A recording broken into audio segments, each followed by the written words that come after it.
Olá, meus queridos, que bom estar com vocês mais uma vez nesse terceiro episódio da série especial que nós estamos fazendo sobre testemunhas oculares da paixão de Cristo. Nós estamos pegando personagens mencionados nos evangelhos que tiveram participação direta ou indireta nos eventos ali que fazem parte dos últimos dias de Jesus, quando ele foi julgado, condenado e crucificado ali em Jerusalém. Nós já falamos sobre aquele jovem que saiu desnudo quando Jesus foi traído no Monte das Oliveiras, que eu mencionei para você a opinião de muitos comentaristas, que poderia ser o próprio João Marcos assinando o seu evangelho de maneira assim anônima. Nós temos também, ontem falei com vocês sobre Herodes, sobre cuja jurisdição Jesus estava por ser da Galileia, e perante quem Jesus esteve para ser julgado ali em Jerusalém, e que ele acabou ouvindo Jesus e zombando de Jesus e não fez nada por Jesus. E hoje eu quero falar sobre Simão Cirineu, aquele que ajudou a carregar a cruz do Mestre enquanto esse caminhava para o Calvário. Eu espero que você esteja gostando desse conteúdo, das informações que eu estou dando aqui. Nós estamos aproveitando este clima de Semana Santa, de momento especial em que as pessoas estão mais voltadas para falar sobre a cruz de Cristo, sobre a paixão do Senhor, e levando você a não apenas refletir espiritualmente sobre aqueles eventos, tomar exemplos positivos ou negativos sobre as pessoas que fizeram parte daqueles eventos. Sim, exemplos positivos e negativos, porque às vezes até quem dá um mau exemplo está ensinando. Ele está me ensinando como eu não devo agir. Por isso que nós estamos avaliando esses caracteres que fazem parte da trama final da vida de Jesus. E tudo foi feito com muito carinho para você aqui, tá bom? Então, abra sua Bíblia comigo, se você estiver com ela aí, e vamos hoje falar um pouquinho sobre este cavalheiro, Simão Cirineu. A sua passagem pelo Evangelho também é muito rápida. Ela é mencionada nos Evangelhos, pelo menos de Mateus, Marcos e Lucas, da seguinte maneira. Ao saírem, diz a Bíblia, quando Jesus estava indo com a multidão rumo ao Calvário. Estou lendo Mateus, capítulo 27, verso 32. Ao saírem, encontraram um cirineu, chamado Simão, a quem obrigaram a carregar a cruz de Jesus. Bom, por que eles obrigaram? Havia uma regra romana naquela época que se um romano estivesse carregando um fardo pesado, ele poderia mandar qualquer judeu carregar aquele fardo para ele até por uma milha. Olha que lei mais humilhante. Imagine a situação, você é um judeu de Jerusalém, você está indo para a sua oficina para trabalhar, você trabalha, quem sabe, numa carpintaria, e quando você está indo para a sua oficina, vem um soldado romano carregando uma mochila, e ele fala, ei, você aí, vem aqui. O que foi? Pegue essa mochila e carregue para mim até o outro lado. E você não podia negar isso, porque a força da lei romana obrigava os judeus a fazerem tal coisa. Foi devido ao contexto dessa lei que Jesus provavelmente, certa vez, aconselhou seus discípulos, se o teu inimigo te obriga a andar uma milha, ande duas com ele. Um conselho que eu tenho certeza não caiu muito bem aos ouvidos dos que estavam presentes. Eu tenho quase certeza que depois de Jesus ter dito isto, muitas pessoas na conversinha paralela começaram a falar entre si, o mestre está ficando louco, a gente então já é obrigado a andar uma milha com os romanos, vamos ter que andar duas? Bom, Jesus não era um romano, mas os romanos, de certa forma, dando ordens à população, viram que Jesus não estava aguentando carregar a cruz pesada até o Calvário. Alguns presumem que Jesus talvez carregasse apenas o patíbulum, que é aquele travessão que fica mais ou menos assim, ele levava aquilo no ombro e não a cruz completa. E um patíbulo podia pesar em torno de 20 a 30 quilos em média. Então imagine, Jesus tinha sido surrado a noite toda, apanhou, colocaram uma coroa de espinhos sobre a sua cabeça. Jesus já estava psicologicamente também esgotado, desde a sua luta no Getsêmani, que já o deixara bem enfraquecido. Ele não tinha condições físicas de realmente carregar 30 quilos, ainda com o açoite, o xingamento das pessoas, as cuspidas que Jesus recebeu. Ora, deve ter sido um ambiente muito contraditório, porque certamente havia naquela multidão dos que cuspiam e xingavam Jesus, pessoas, quem sabe, que na semana anterior estavam entrando com ele em Jerusalém, com ramos de palmeiras nas mãos, dizendo, bendito que vem em nome do Senhor, hosana ao filho de Davi, hosana ao rei de Israel. Isso é chamado de contraditio ad absurdum, a contradição absurda. pessoas que poucos dias antes estavam celebrando Jesus, talvez agora fizessem parte da turba que estava condenando Jesus. Pior ainda, quando essa mesma turba havia acabado de escolher Barrabás para ser solto e Jesus para ser condenado. E foi nessa situação em que Jesus já não estava mais aguentando o peso da cruz, ou melhor, do patíbulo, que eles, sabendo que Jesus talvez morreria antes de chegar ao Calvário, pegaram um homem ali da multidão e o obrigaram a carregar a cruz de Jesus. Por isso o verbo o obrigaram. Agora, a Bíblia me dá algumas informações sobre esse homem. Diz que ele era chamado Simão e ele era cirineu. Quando a gente vai para o Evangelho de Marcos, capítulo 15, há mais detalhes a respeito desse homem. Eu vou ler com vocês aqui o Evangelho de Marcos, capítulo 15. Marcos, capítulo 15, versículo 21. Eu vou ler para você. E obrigaram Simão Cirineu, que passava vindo do campo, pai de Alexandre e de Rufo, a carregar a cruz de Jesus. Então aqui eu já tenho algumas informações a mais sobre esse homem. Com Mateus eu aprendi que ele se chamava Simão e ele era cirineu. Aqui em Marcos eu sei que ele se chamava Simão, era cirineu, era pai de Alexandre e de Rufus e que ele provavelmente era um homem do campo, porque diz que ele vinha do campo.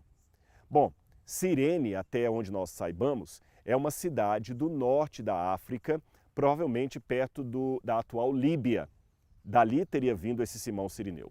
Nós temos a informação que grande colônia de judeus se formou na cidade ali de Cirineia, que fica, como eu falei, na atual Líbia. Alguns pensam até que esses judeus podem ter tido miscigenação com a população local e que muitos dos judeus oriundos dali fossem negros.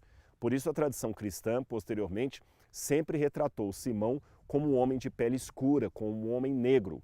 O fato é que ele era africano, judeu africano. Esses judeus de Cirineia também tinham uma cultura grega muito arraigada. Quando a gente vai para o livro de Atos, capítulo 6, versículo 9, nós temos uma menção deles no episódio da defesa de Estevão.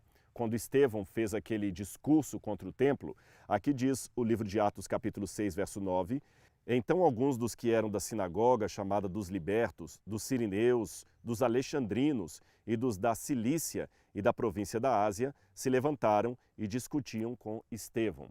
Você vê aqui, você tem judeus de várias províncias. A Cilícia ficaria onde hoje é a Turquia.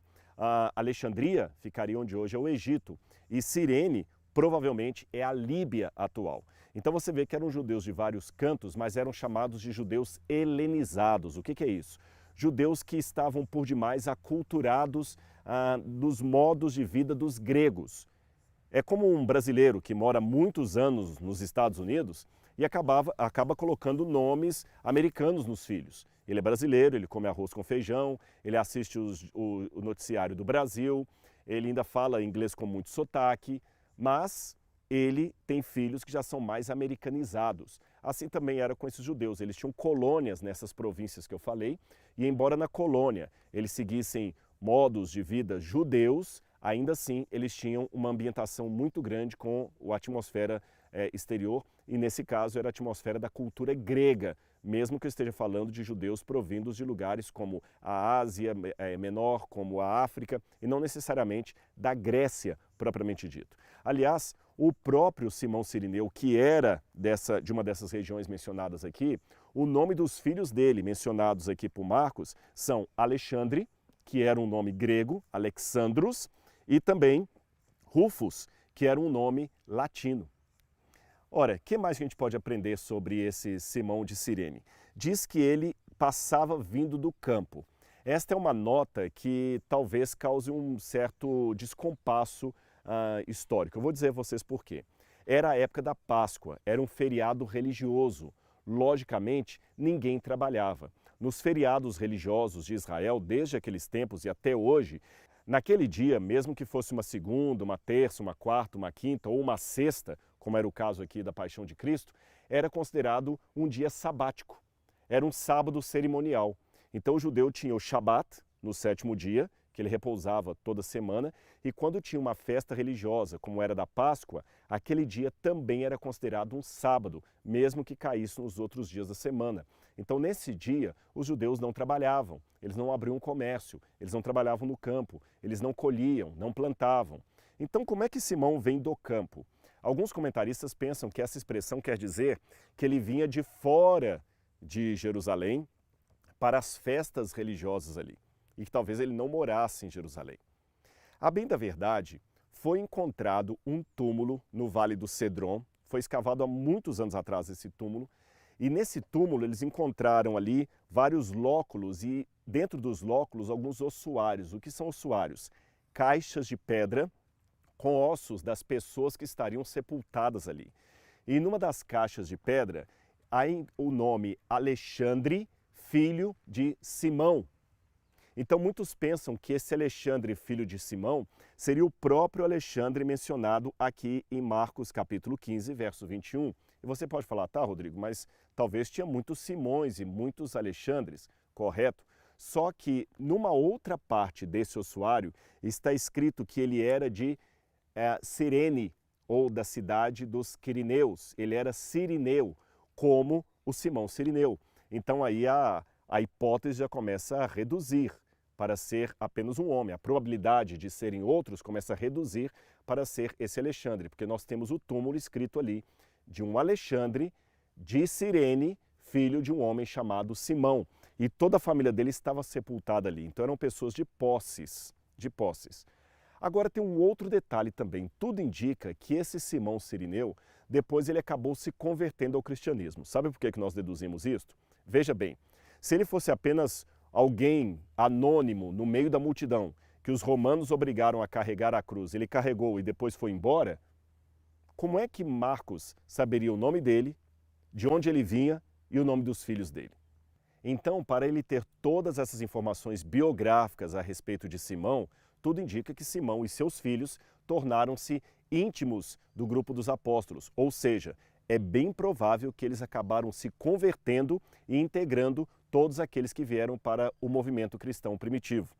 Aliás, alguns comentaristas até pensam que quando Paulo faz a sua despedida na carta de Romanos, ele estaria fazendo menção a um dos filhos de Simão Sirineu. Eu vou ler para você. Romanos capítulo 16, versículo 13, diz assim: Saúdem Rufo, eleito no Senhor, e igualmente a mãe dele, que também tem sido mãe para mim.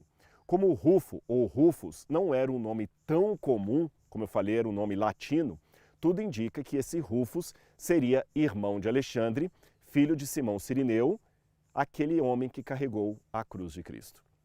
E o que a gente aprende desse episódio da vida desse personagem aí dos momentos finais da vida de Jesus? Bom, ele foi obrigado a carregar a cruz de Jesus, ele não queria aquilo. E eu não posso condená-lo porque ninguém em sã consciência quer carregar um instrumento de tortura e pena, principalmente de um crime que você não tem nada a ver com ele, e o medo de ser confundido, e o medo de ser amaldiçoado. Quem tocava na cruz, quem era crucificado, era maldito na sociedade. Simão estava ali apenas para, junto com seus filhos, participar das festividades da Páscoa. Ele poderia, quem sabe, ao chegar perto de Jesus, ter contato com o sangue de Jesus, isto o contaminaria, de acordo com as leis judaicas, para não participar das solenidades religiosas. Então ele foi, num primeiro momento, obrigado a carregar a cruz de Cristo. Mas se proceder à hipótese de que ele e seus filhos tenham de fato se convertido posteriormente para o cristianismo, foi aquele momento de dor, humilhação, ao lado de Jesus condenado, que o fez mudar de rumo, que o fez se converter.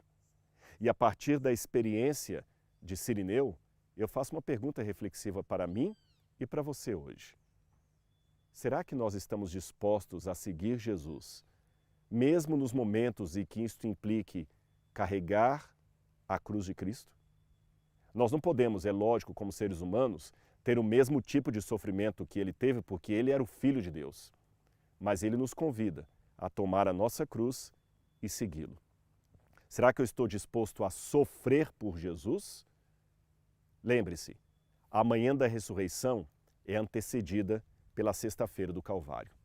Então, para que possamos participar da glória de Cristo, temos que ter a sinceridade, a honestidade e a coragem de participar também dos sofrimentos de Cristo. Sem masoquismo, mas como disse Paulo, entendendo que sofrer por Cristo e com Cristo é um grande privilégio. Você está disposto hoje a entregar a sua vida pelo seu Salvador, não apenas no sentido espiritual, não apenas naquele momento emotivo em que um pregador faz uma mensagem bonita e você vai chorando à frente porque o conjunto está cantando uma música que tocou o seu coração. É válido esse momento, é claro, ele é real, mas ele não é único. Além daquele momento bonito em que as pessoas vêm abraçar você porque você tomou uma decisão ao lado de Jesus, haverá os momentos do Calvário, em que talvez o mundo, por causa da sua fé, vai obrigar você a carregar a cruz de Cristo. O que você fará? Carregará como Simão Cirineu? Ou vai tentar negar a sua filiação ao Salvador? Algo a se pensar, não é mesmo? E muito mais informação além dessas que eu dei para você estão disponíveis no meu e-book, um novo livro que eu criei agora, um livro em formato de e-book. Ele está quase no finalzinho, onde eu falo de outros episódios da vida de Jesus. E só pelo fato de você estar assistindo aqui, se você fizer parte do curso A Bíblia Comentada com Rodrigo Silva, eu quero dar de presente esse livro para você. Então nós vamos fazer um acordo aqui, que na verdade eu estou ratificando, estou confirmando. Se você, durante essa semana, se matricular no curso A Bíblia Comentada com Rodrigo Silva, isso no plano anual, você vai ganhar o livro digital aí na sua casa, tá bom? Eu vou mandar para você. Vou conversar com a minha equipe aqui, eles vão mandar o livro digital para você, com todas essas reflexões que eu fiz aqui e outras informações mais sobre a vida de Jesus, sobre a importância dele. E do que trata esse curso? Talvez você está chegando agora e não tenha ainda ouvido falar do curso A Bíblia Comentada, então eu vou explicar para você. Eu explico todos os livros da Bíblia, já começamos no Gênesis e vamos até o Apocalipse. Você vai saber todas as informações da língua original, a melhor tradução, o que diz a arqueologia sobre aquelas passagens, as aplicações espirituais, passo a passo. E você será um desses 10 mil alunos que estudam a Bíblia comigo toda semana. E não se preocupe com as aulas perdidas, aquelas que você não pode assistir quando a gente coloca, porque elas estarão sempre linkadas ali na plataforma. E de quebra, se você fizer parte daqueles que fazem assinatura, você estará recebendo cultura bíblica, porque é a informação da Faculdade de Teologia que eu mando para você, e também estará ajudando a construir o Museu de Arqueologia Bíblica aqui do UNASP. Então, o que você está esperando? Eu vou deixar um link aqui, você vai clicar nele, vai saber todas as informações necessárias e eu vou aguardar você na próxima aula do curso A Bíblia Comentada, tá certo? E como eu falei, está aqui a minha promessa é dívida. Para você que fizer a assinatura anual, eu vou mandar o livro digital de graça aí para você, com os meus cumprimentos. Tá certo, pessoal? E amanhã nós teremos mais um episódio sobre essa série especial, As Testemunhas Oculares da Paixão de Cristo. Até lá!